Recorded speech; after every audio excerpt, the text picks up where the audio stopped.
মহাসমারোহে আজ প্রথম দীঘায় জগন্নাথ ধামে স্নানযাত্রা উৎসব শুরু হলো। জয় জগন্নাথ। পবিত্র স্নানযাত্রা উৎসব দীঘায় জগন্নাথ ধামে আজ থেকে স্নানযাত্রা শুরু হলো, যা আগত রথযাত্রা উৎসবের এক আধ্যাত্মিক শুভ সূচনা।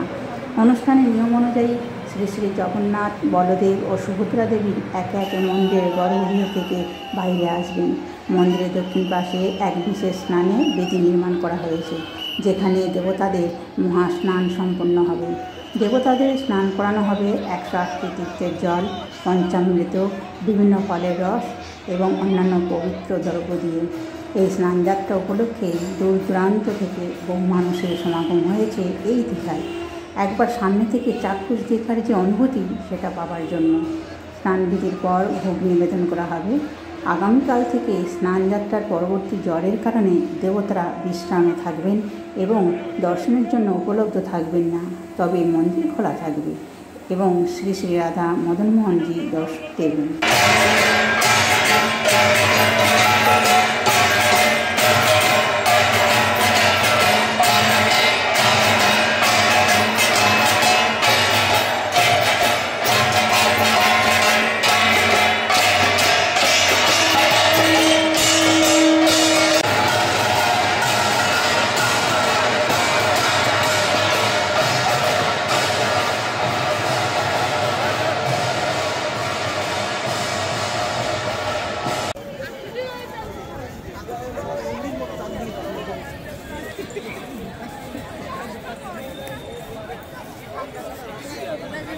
Gracias.